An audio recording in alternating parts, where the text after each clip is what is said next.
YouTube channel viewers అందరికీ నమస్సుమంజలు తెలియజేస్తున్నానండి. ఈరోజు సరదాగా వేసవికాలం కదా! కాటన్ చీరలతో మీ ముందుకొచ్చింది రాధమ్మ. ముఖ్యంగా ఈరోజు ఒక మెసేజ్ రిసీవ్ చేసుకున్నానండి. సమ్మర్ చాలా భయంకరంగా ఉంది. అందరూ కాటన్ డ్రెస్సులు వేసుకోండి. ఆరుగా ఆరుగా గ్లూకోజ్ వాటర్ గాని, కొబ్బరి నీళ్ళు కానీ, మంచినీళ్ళు కనీసం కూలింగ్ వాటర్స్ తాగకండి. మంచినీళ్ళు తాగండి. నెక్స్ట్ ఎండలోకెళ్ళినప్పుడండి ఖచ్చితంగా తల మీద గొడుగు గాని, క్యాప్ గాని ఉండేలాగా చూసుకోండి. ఆడ, మగ అని సంబంధం లేదు. క్యాప్ ఆడోళ్ళు పెట్టుకోవచ్చా, పెట్టుకోకూడదా అని చూడకండి. మనం అవసరాన్ని బట్టి మనల్ని మనం కాపాడుకోవడం కోసం క్యాప్‌లు చక్కగా పెట్టుకోండి. కాటను, వైటు అయితే చాలా బెటర్. నేను ఇంట్లో ఉంటే ఏవైనా కట్టుకుంటాను గానీ, బయటికెళ్ళాల్సొచ్చిందండి. అందుకని వైట్ ప్రిఫర్ చేయండి. సిల్క్ బట్టలైతే ఇగో ఇబ్బంది పడతా ఉంటాయి గాబట్టి జాగ్రత్తగా చూసుకోండి. ఎక్కడ చెరుకు రసాలని అలాంటివి తాగండి తప్పితే కూల్ డ్రింక్స్‌లో జోలికి మాత్రం వెళ్ళకండి. ఇంకా షుగర్ పేషెంట్స్ అయితే ఇంకొంచెం జాగ్రత్త తీసుకొని మినిమమ్ బయటికెళ్ళినప్పుడు తీసుకోవాల్సిన జాగ్రత్తలు వీలైతే బయటికెళ్ళటం మానేసి తప్పని పరిస్థితుల్లో వెళ్ళాల్సొస్తే నేను చెప్పిన జాగ్రత్తలన్నీ తీసుకోండి అని ముందుగా తెలియచేస్తూ, ఈరోజు కేవలం సరదాగా మాట్లాడడం కోసమే నేను మీ ముందుకు రావటం జరిగింది. 2, 3 క్వెషన్స్ ఏవో వచ్చినియి. అమ్మవారి భక్తులండి నాకు చిన్ని చిన్ని మెసేజ్‌లు పెట్టారు. అవి చూసి సమాధానం చెప్పాలనిపించింది. అలాంటి డౌట్‌లున్న చాలామంది ఉంటారని. సో, జపం చేసుకోండి, సాధన చేసుకోండి, అమ్మ దగ్గరికి చేరండి అని చెప్తా ఉంటాను కదా! అసలు జపం చేసుకోవాలంటేనే భయపడుతున్నారు అనే విషయం నాకు అర్థమైందండి. కరెక్ట్‌గా ఇద్దరో, ముగ్గురో పెట్టారు నాకు. ఎక్కువ జపం చేసుకోవడం వల్ల మళ్ళీ హోమంలో తర్పణ చేయాలి. హోమంలో ఇచ్చేసేయాలి కాబట్టి మాకంత కెపాసిటీ లేదు కాబట్టి మేము చేయమని ఒక ఆవిడ అడిగారు. ఇంకొక ఆవిడ ఇంకొకలా అడిగారు.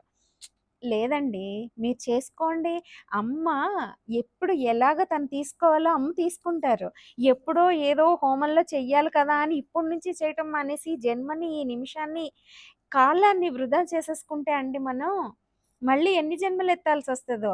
అసలు అమ్మ పాదాల దగ్గరికి చేరడం అంటేనే ఎన్నో జన్మల పుణ్యఫలం అంటారు కదా! ఆ వచ్చిన పుణ్యం అమ్మ అంటే ఏంటో అర్థమవుతున్న ఈ పరిస్థితుల్లో అమ్మ నామం చేస్తే ఇదివరకు ఏమో పూజలు చేయాలంటే అమ్మ దుర్గమ్మ అంటే భయం. ఈ కష్టాలొస్తే, ఆ కష్టాలొస్తే చేయకండన్నారు. ఇప్పుడు లలితమ్మ పర్వాలేదు చేసుకోవచ్చు అని చాలామంది చెప్తుంటే ఊరికే వింటన్నారు. చేరి పాదాల దగ్గర కూడా జపాలు చేసుకుంటే ఇలాగ హోమాలు చేయాలి అని లేనిపోని ఆ సంకలన్నీ మనసులో పెట్టుకొని టైం వేస్ట్ చేసేసుకుంటున్నారు జీవితం. ఎన్ని జీవిత కాలాలు పెంచుకుంటారు. ఈ జన్మలోనే పూర్తి చేసేసుకోవాలని ఆలోచిస్తే కనీసం ఇప్పుడు కాకపోతే నెక్స్ట్ దానిలోనే కర్మ పరిపక్వం చెందుతుంది అని నా మనసుకు అనిపించిన మాటలు మీకు చెప్తున్నాను. ఇంకా విగ్రహం సైజు, విగ్రహాలకి నైవేద్యాలు ఏం పెట్టాలి, పూజలు ఎలా చేయాలి, శ్రీచక్రం ఉంటే ఎలా చేయాలి, మేరుప్రస్తారం, భూప్రస్తారం ఇలా చాలా డౌట్లుంటాయి కదా! ఎక్కువకెళ్ళిపోకండి. మీకు ఎంతవరకు అవసరమో, మీరు ఎంతవరకు చెయ్యగలరో, మీ కెపాసిటీ ఏంటో అన్నది మీ జీవన విధానాన్ని బట్టి మీకు అర్థమైపోతుంది కాబట్టి, చిన్నగా ఉంచుకోండి. ఎప్పుడైనా సరే అమ్మవారినండి తీసుకొచ్చేసుకొని పెద్ద పెద్ద విగ్రహాలు పెట్టేసుకొని, ఆ తర్వాత కష్టాలొచ్చేసినియి, సరిగ్గా చేయలేకపోతున్నాము అని భావించే కంటే ముందు మీ మనసుని పరిశుభ్రంగా చేసేసుకొని దానిలో ఉన్న అమ్మని మేల్కొల్పుకోండి. అమ్మ ఈ శరీరమే ఒక శ్రీచక్రం. ఈ శరీరంలోనే ఉన్న అన్ని చక్రాలని దాటుకుంటూ సహస్రారంలో ఉన్న అమ్మని చేరాలని సాధకులు, శ్రీ విద్యోపాసకులు అందరూ చెప్తారు కదా! అవన్నీ విన్నా కూడా బయట వెతుక్కోవడానికి చూస్తున్నారు. బయట కాదు, మీలోనే ఉన్న అమ్మని ఎతుక్కోండి. మీలో ఉన్న అమ్మని యాక్టివేట్ చేసుకున్న వెంటనే ఒక్కొక్క మెట్టు అమ్మవారి చక్రాలు ఒక్కొక్క చక్రం దాటిస్తూ ఒక్కొక్క గ్రంథిని భేదించుకుంటూ సహస్రారానికి తీసుకెళ్తారండి. ఆ స్టేజ్‌కి తీసుకెళ్ళాలి అమ్మ అంటే మనం ఎంత శుభ్రంగా ఉండాలి. ఎంత నిర్మలంగా ఉండాలి. మనసంతా పవిత్రమైన ఆలోచనలతో నిండిపోవాలండి. ఎప్పుడైనా సరే ఈ సొసైటీలో ఒక మనిషిగా బ్రతుకుతూ అమ్మని చేరుకోగలమా అనే శంకని విడిచిపెట్టేసేయండి. ఎందుకంటే మనం ఇప్పుడున్న పరిస్థితుల్లో అమ్మని చేరుకోవడానికి ఒకే ఒక్క మార్గం మనసు. మనసు ద్వారా అమ్మని చేరుకోగలుగుతాం. ఎందుకంటే ఈ సంసార జీవితంలో ఉంటూ నేను ఈ బ్రతుకు బ్రతుకుతాను అనుకుంటారా? లేదంటే ఈ బ్రతుకులో ఉంటూ నేను అమ్మని చేరుకోవాలి అని అనుకుంటారా?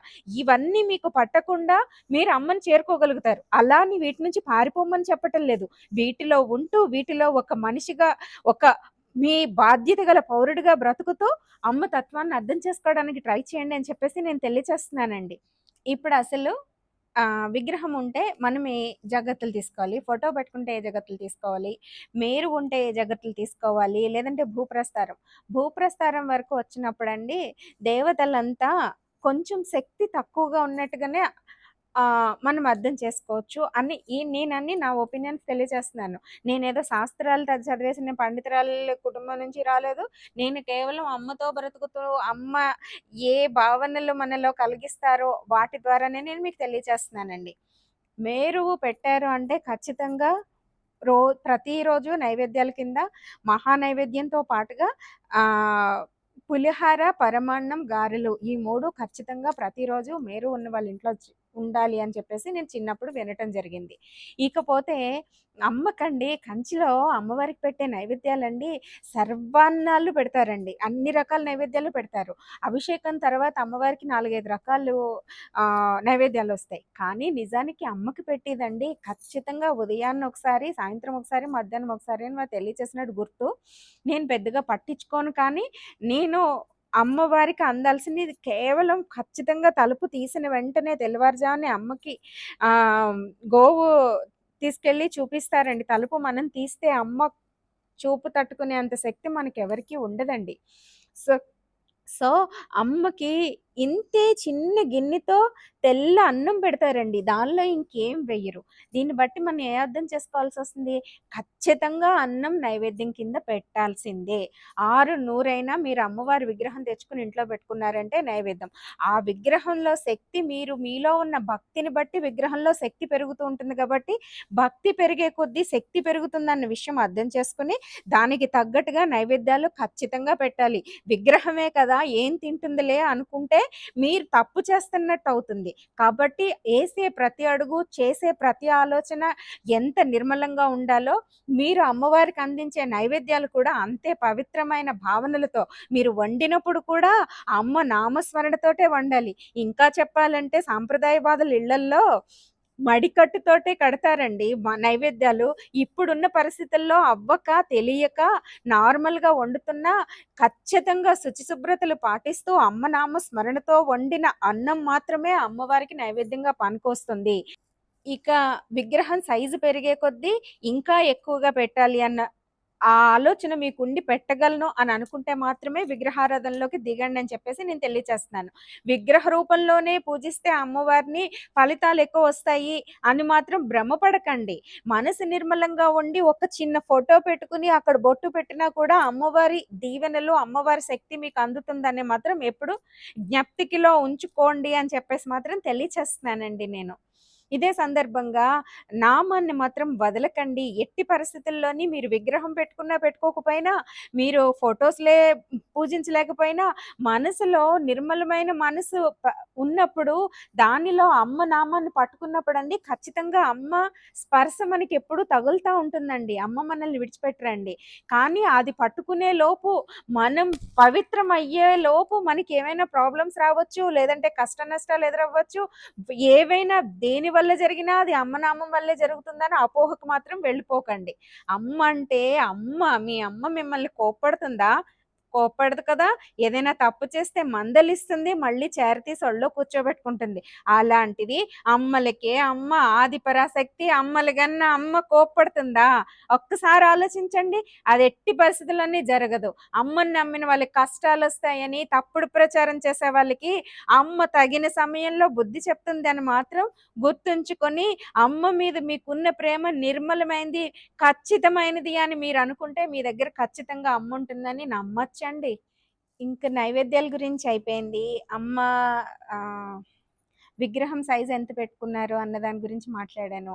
అమ్మ విగ్రహం సైజు విషయంలో తీసుకోవాల్సిన జాగ్రత్తలు చెప్పాను. అమ్మని విగ్రహ రూపంలోనో మీ చుట్టూనో వెతుక్కోకండి. మీలోనే ఉన్న అమ్మని వెతుక్కోండి అని చెప్పేసి కూడా నేను చెప్పిన విషయాలు మీకు అర్థమైనయి అని భావిస్తున్నానండి. ఇదే సందర్భంగా నాకు ఇద్దరు, ముగ్గురు కామెంట్స్‌లో మా కృష్ణవేణి గారని వైజాగ్‌లో ఉంటున్నారు. ఆవిడ ఇక్కడ ఆహ్, వచ్చి కామెంట్‌లో చూడడం జరిగింది. వచ్చి నేను లేనని చెప్పేసి వెళ్ళిపోయానమ్మా అని చెప్పి కూడా కామెంట్ పెట్టారావిడి. కృష్ణవేణి గారు మీరు వెళ్ళిపోతా మీరు గీసిచ్చిన శ్రీచక్రం ఇప్పటికీ మన క్యాష్ బాక్స్‌లో అలాగే ఉందండి మెడికల్ షాప్‌లో. నాకు మీరు నేనెక్కడికి ఎళ్ళలేదు ఆ రోజు. మీకెవరో రాంగ్ ఇన్ఫర్మేషన్ ఇచ్చారు నేను లేనని. ఒక 10 నిమిషాలు నా ఫోను నంబర్ కూడా ఆ రోజు నుంచి ఈ రోజు వరకు మారలేదు కాబట్టి మీరెప్పుడైనా రావాలనుకున్నప్పుడు నాకే ఫోను చేసి మీరు రండి అని చెప్పి తెలియజేస్తున్నాను. అదే సందర్భంగా చాలామంది నాకు కాల్స్, మెసేజెస్ చేస్తున్నారండి. నేను వారికి సమాధానం చెప్పలేకపోతున్నాను సరిగ్గాని. దయచేసి అర్థం చేసుకొని తప్పుగా అర్థం చేసుకోకండి. ఒక్కటి చెప్తున్నానండి. నిజానికి మీకింతలాగా సాధన చెయ్యండి. ఈ లౌకికంగా ఉన్న సౌఖ్యాల గురించి, లౌకికమైన బంధాల గురించి వదిలించేసుకొని, అమ్మ పరబ్రహ్మ తత్వాన్ని చేరుకోవడానికి ఈ ఆత్మని తయారు చేసుకోండి అని చెప్తున్నాను కదా నేను మీకు. మరి నేను మీకు చెప్తున్నప్పుడు నేనెక్కడికెళ్తా ఉంటాను? ప్రతి నిమిషం అమ్మ నామస్మరణలో ఉంటాను. నేను ఎక్కువ సేపు అమ్మతో బ్రతకడానికి ట్రై చేస్తా ఉంటానండి. నేను నాకున్న రిలేషన్స్‌లో కూడా కష్టంలో ఉన్నారు అంటే వాళ్ళకి తోడుగా ఉండడానికి ట్రై చేస్తాను తప్పితే అది కూడా ఈ మధ్య మా ఇంట్లో జరిగిన ఒక చిన్న ఇన్సిడెంట్ వల్ల నేను సపోర్ట్ ఉండడానికి ట్రై చేశాను తప్పితే, నేను అమ్మతో బ్రతకడానికే ట్రై చేస్తాను కాబట్టి దయచేసి అర్థం చేసుకోండి. నేను ఎవరితో రిలేషన్స్ మెయింటైన్ చేయదలుచుకోవట్లేదండి. నేను ఎవరితోటి రిలేషన్స్ మెయింటైన్ చెయ్యను కూడానండి. నేను వీలైతే నా ఇంట్లో ఉన్న రిలేషన్స్‌ని కూడా వాళ్ళు కూడా నన్ను అర్థం చేసుకోవడానికి ట్రై చేస్తున్నారు. సాధనలోకెళ్ళిపోదామండి. నేనైతే నాకు అవకాశం అమ్మ తనే ఉండడం వల్ల నేను చేసుకోగలుగుతున్నానేమో అనుకుంటున్నాను.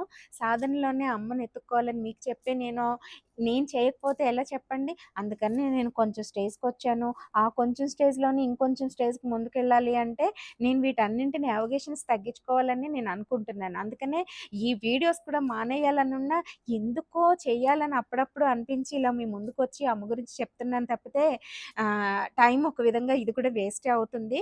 అయినా కూడా నాకు ఏమో అమ్మ ఆజ్ఞ ఎప్పటి వరకు ఉండి ఎప్పటి వరకు ఎప్పుడేనండి సాధకులు ఎక్స్‌పీరియన్సెస్ అండి వాళ్ళెళ్ళిపోయిన తర్వాత లోకాలకి తెలుస్తాయండి.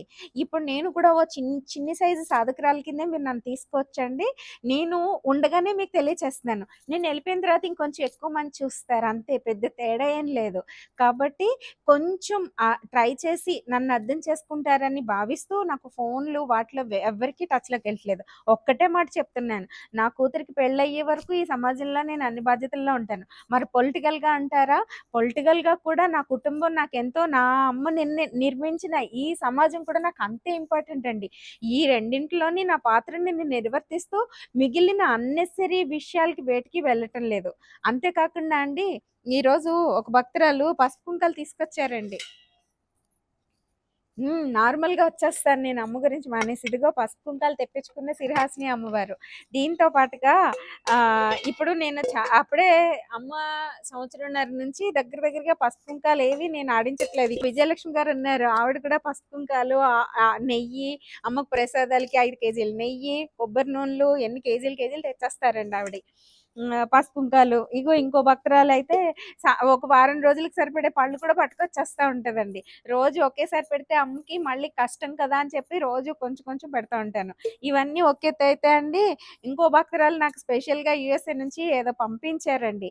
అవన్నీ చూపిస్తే ఎగ్జిబిషన్ చేయటం కాదు కానీ, నేనొకటి చెప్తున్నానండి. మీరెవరైనా సరే ఏదైనా అమ్మకు పంపించాలనుకుంటే అమ్మకు పంపించేసారనుకో నేను అమ్మ దగ్గరికెళ్ళి వాళ్ళు మీరేమన్నా అడిగినప్పుడు, "అమ్మ వాళ్ళు నీకిది పంపించారు కదా! మరి నువ్వే చూసుకోవాలని" అని చెప్తాను. నాకు పంపించారనుకో, అమ్మ దగ్గరికెళ్ళి అలా అడిగాననుకో, వాళ్ళు నాకు పంపలేదు నీకు పంపారంటది అమ్మ. అందుకని నాకేమీ వద్దు. మీరు అమ్మకి ఏం పంపించినా నేను అలంకరిస్తానండి. సో, ఇంకొకటండి రాముడు కళ్యాణంలో ఎవరో ప్లాస్టిక్ కవర్ల గురించి కమెంట్ పెట్టారు. అంత అందంగా జరిగిన పూజలో ఆ కళ్ళకి కంటకంగా ఉన్నాయని చెప్పి కొంచెం మనసు చివుక్కుమంది. నిజమే అండి. ప్లాస్టిక్ వాడకం చాలా ఎక్కువైపోయింది.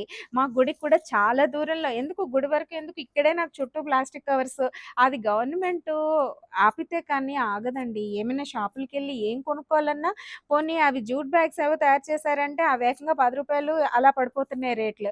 అందుకని ఇవి తక్కువ రేట్ పడుతున్నాయి కాబట్టి వీటిలోనే వేసిస్తున్నారు. కామన్‌గా వచ్చేస్తున్నాయి. రామాలయంలో ప్లేట్లవి తక్కువగా ఉన్నాయి. ప్లస్ నేనింత దూరం నుంచెళ్ళి అన్నీ చూసుకోలేకపోతున్నాను. ఊరు వాళ్ళు ఎలా చేస్తే అలాగా నేనప్పుడున్న టైముని బట్టి పరుగులు పెట్టి లేట్ అయిపోయిందని వాళ్ళు ఎక్కడ పెడితే అక్కడ అలా చేసేస్తా ఉంటాను. ఎప్పుడైనా అండి చుట్టూ కొన్ని పరిస్థితులు ఏర్పడినియి. ఇప్పుడిక్కడ అమ్ముంది. ఇక్కడ ప్లాస్టిక్ కవర్స్ ఉన్నాయి. ఇవన్నీ ఉన్నాయి. నాకేం కనిపిస్తుంది ఇది వెండి ఉంది, బంగారం ఉంది, మ ఇన్నున్నాయి. నాకివేవి కనిపించట్లేదండి. నాకు అమ్మొక్కటే కనిపిస్తుందండి. నేను అమ్మనే చూడగలుగుతున్నాను. అంటే మనం చూసే దృష్టిని బట్టి మనకి మనసుకి కొన్ని ఫీలింగ్స్ కలుగుతాయి. ఎప్పుడైనా సరే మనం మనసులో అమ్మని చూడగలిగినప్పుడు ఆ చుట్టూ ఉన్న కొంచెం ఇబ్బంది కలిగే పరిస్థితులున్నా వాటిని కొంచెం మనం డైవర్ట్ చేసుకోగలుగుతాం. అమ్మని నింపుకోగలుగుతాం. అమ్మని నింపుకోవాలని ఇప్పుడున్న సొసైటీలో అన్నీ గవర్నమెంట్ నిషేధించాల్సింది కాబట్టి కొన్ని మేము చేయలేకపోతున్నాము. నేను అంత పర్ఫెక్ట్‌గా కూడా అన్నీ అన్నీ కొనిచ్చాను యాక్చువల్‌గా ప్లేట్స్ అవి. అయినా కూడా టైంకి అన్నీ అందవండి. ఒక పక్క నుంచి ఎవరో ఒకళ్ళు కొబ్బరికాయలని అవన్నీ ఇవన్నీ పంతులు గారు తీసుకొచ్చినయి అలా అయిపోయినాయి. ఈసారి నుంచి కొంచెం జాగ్రత్త నేను తీసుకోవడానికి ట్రై చేస్తాను. మీరు కూడా మనసు మార్చుకుని దేవుడిని అందంగా కనిపిస్తున్న రాముడిని చూసి ఆనందపడి ఆయన ఆశీర్వాదం మీ మీద పడాలని కోరుకోండి తప్పితే, ఊరికినే సరదాగా మీ ముందుకొచ్చానండి. ఏదో కొంతమంది డౌట్స్ క్లియర్ చేశాను అని అనుకుంటున్నాను. ఇంకేమైనా డౌట్స్ ఉంటే ఇది ఓన్లీ అండి నేను థంబ్‌నెయిల్ ఇచ్చేస్తా ఉంటాను. అమ్మ భక్తుల కోసం అంటే మా సిరమ్మ భక్తులు మాత్రమే చూడగలుగుతారు. చాలా తక్కువ మందికి అమ్మ అదృష్టాన్నిచ్చిందండి. ఇవే జీవితకాలం ఎక్స్‌పీరియన్సెస్ అండి. ఇదే సందర్భంగా నేనొకటి చెప్పడం మర్చిపోయాను. ఎండింగ్ ఇద్దాం అనుకుంటూనే తెలియచేస్తున్నానండి. ఒక విగ్రహాన్ని తీసుకొచ్చి కొన్ని రోజుల పాటు పూజ చేసేసండి. పూజ చేసిన తర్వాత నాకు పడలేదనో, నాకొద్దనో, ఎవరో లేకపోతే పెట్టుకోకూడదన్నారనో తీసుకెళ్ళిపోయి ఆ గుడుల ముందు, ఈ గుడుల ముందు పెట్టేస్తే ఏం జరుగుతుంది? నా ఎక్స్‌పీరియన్స్ చెప్తున్నాను వినండి. నేనేదైనా కూడా నా ఎక్స్‌పీరియన్స్ తోటి నేను మీ ముందుకొస్తాను కదా! అందుకని అమ్మ నా ద్వారా మీకు తెలియచేస్తున్నారని అనుకుంటున్నానండి. నాకొక శ్రీచక్రం తీసుకొచ్చి కళ్యాణానంద భారతి వారి సాంప్రదాయంలో ఒక శ్రీచక్రాన్ని ఇచ్చారండి. అప్పటి వరకు నాకు గత 25 ఇయర్స్ నుంచి నా దగ్గర వేరే శ్రీచక్రాలున్నాయండి. ఒకటి ఇత్తడి శ్రీచక్రం, ఒకటి వెండి శ్రీచక్రం. 2 కంచి, కాశీ ఎక్కడికెళ్ళినా త్రివలయాలతో ఉన్న శ్రీచక్రాలే ఉంటాయి నావవి. సరే మన ఈ సాంప్రదాయంలో ఇవి పనికిరావమ్మా అసలివి వద్దు తీసేయి అన్నారు. నేను కూడా ఇంక రెండో మాట ఆలోచించకుండా ఇన్ని సంవత్సరాల నుంచి తీసినయి చెడగొట్టించేయమంటుంటే మనసు రాక తీసుకెళ్ళి ఇత్తడిది పంచలోహాలో ఇత్తడో గుర్తులేదు ఎన్నో సంవత్సరాల కిందట కదా! తీసుకెళ్ళి తులసి కోట మధ్యలో పెట్టేసాను. తులసమ్మ దగ్గర పెట్టేసాను. ఇంకొకటి వెండి కదా! నాకు మీకు వీలైతే నా దగ్గర స్టార్టింగ్ నుంచి ఇన్ని విగ్రహాలున్నాయా రాదమ్మా అంటారు మీరు. ఫస్ట్ నుంచి ఉన్న అన్ని కనిపించిన ప్రతీదీ కొనుక్కు తెచ్చేసుకోవడం అలవాటు కదా! ఎన్ని పోగేసి పెట్టుకున్నానో, నెక్స్ట్ అవన్నీ ఇంకొక వీడియో కింద చేస్తాను. ఆ విగ్రహాలతో పాటు ఈ శ్రీచక్రాన్ని తీసుకొచ్చి నేను లోపల పెట్టా. తీసుకొచ్చాను. ఇన్ని సంవత్సరాలు పూజ చేశాను. ఒక పద్ధతిలో అమ్మవారికి అలవాటు చేసేసాను. ఆవిడని తీసుకెళ్ళిపోయి అక్కడ పెట్టేసాను. శ్రీచక్రం అంటే సాక్షాత్తు ఒక ఒక లెక్క ప్రకారం అండి మొత్తం ఆవరణ దేవతలందరితో కలిపిన ఒక్కొక్క ఆవరణలో కొంతమంది దేవతలతో ఉన్న బిందువులో అమ్మ రూపం. కానీ ఇంకొక లెక్కలో మొత్తం సాక్షాత్తు అమ్మవారే శ్రీచక్ర రూపంలో ఉన్నారు. యంత్ర మంత్ర తంత్ర స్వరూపిణి అని వింటాం కదా! చదువుతాం కదా! సో, ఏ విధంగా చూసినా అమ్మ. నాకెలా కనిపించారు? నేను ఒక నెల రోజుల పాటు నెల కాదు. దగ్గరగా సంవత్సరంన్నర పాటు తులసమ్మ మధ్యలో ఉంచేసాను సంవత్సరం పాటు. నేనెప్పుడైనా పువ్వులు పెడితే తులసమ్మకి నేను ఇన్ని చేసుకొనెళ్ళి అమ్మ దగ్గర సరిగ్గా చేయలేకపోతున్నాను తులసమ్మ దగ్గర. ఎప్పుడైనా చేస్తే 1, 2 పువ్వులు పెట్టడం, తీసేయడం తప్పితే పెద్ద పట్టించుకోవట్లే. కొత్తగా ఒక అమ్మాయిని పెట్టుకున్నా. ఒక సంవత్సరం, ఒక నెల, 2 నెలల నుంచి ఒక అమ్మాయిని పెట్టుకున్నాను. ఆ అమ్మాయి ఏం చేస్తుంది, పువ్వులు చాలా విపరీతంగా ఇచ్చేస్తారు మా వాళ్ళు. పొద్దున్న అమ్మవారికొచ్చే పువ్వులన్నీ. ఒక గులాబీలు మామూలు నార్మల్ గులాబీలుంటాయి కదా! అవి రాలిపోతాయి అని నేను ఎక్కువ పూజ చేసినప్పుడు తెస్తే పెడతాను. లేదంటే కవర్స్ ఎక్కువ ఉండిపోతుంటే, ఆ అమ్మాయి ఆ పువ్వుల రేకులన్నీ పట్టుకెళ్ళి తులసి కోటలో ఏసేస్తుంది. పోన్లే అందంగా ఉన్నాయి నేను పట్టించుకోవట్లేదు. శ్రీచక్రం గురించి నాకసలు గుర్తింపు కూడా గుర్తు కూడా లేదు. రోజు వేసి పైపైన కిందవన్నీ కుళ్ళిపోతున్నాయి. పైనేమో కొత్త రేకులేసేస్తా ఉంది ఈ అమ్మాయి. ఒకరోజు సడెన్‌గా నా కళ్ళని ఏదో ఒక ఆవరణలో చాలామంది దేవతలు ఇలా కదులుతున్నారు. ఇబ్బంది పడుతున్నారు. ఈలోపు ఆ పైన ఎవరో ఒక చెయ్యి పెట్టి ఇలా అంటున్నారు. లేచిపోయాను. ఏంటి ఆలోచించుకున్నా. శ్రీచక్రం గుర్తొచ్చింది. ఆ రూపం, ఆ ఆవరణలన్నీ చూస్తుంటే శ్రీచక్రం గబగబా దిగొచ్చేసి తులసమ్మ దగ్గరికెళ్ళి ఎతికితే, పైన రేకులన్నీ తీస్తే, ఎండిపోయి కుళ్ళిపోయిన రేకుల మధ్యలో శ్రీచక్రం ఉంది. అవన్నీ పట్టేసుకునున్నాయి. వెంటనే నాకు ఆ కళ స్ట్రైక్ అయ్యి, ఆహా! ఇక్కడ దేవతలందరూ ఇబ్బంది పడుతున్నారు. అది ఆ అమ్మాయి చేతులు పట్టుకుని ఇలా ఇలా ముట్టుకుని తీస్తుంది కదా! ఇది జరిగిన ఎంత పొరపాటు. ఇవన్నీ దోషాల కింద మనల్ని వెంటాడతాయి. తప్పితే అమ్మ దోషం అమ్మ మనల్ని శపించదండి. అమ్మ మనల్ని కష్టపెట్టదండి. మనం చేసిన పనులే మనకి ఇబ్బంది పెడతాయి. అందుకే నేను జాగ్రత్తగా విగ్రహాలు పెంచేసుకోకండి. పెంచుకున్న వాటిని జాగ్రత్తగా నిలబెట్టుకోండి. ఉన్న వాటికి ధూపదీప నైవేద్యాలన్నీ సక్రమంగా ఇవ్వండి అని తెలియచేయటం కోసం ఈ వీడియో ద్వారా మీ ముందుకొచ్చిన రాధమ్మ. ఏదైనా ఇందులో ఉన్న ఉపయోగపడుతుంది. అమ్మ భక్తులకి ఎవ్వరికో ఒకరికి ఎక్కడికో అక్కడ ఒకళ్ళకో ఇద్దరికన్నా ఉపయోగపడుతుందని భావిస్తూ మీ ముందు నుంచి సెలవు తీసుకుంటున్నాను. మీకు ఈ వీడియో నచ్చినట్లయితే please do like share and subscribe to మీరాదమ్మ vlogs.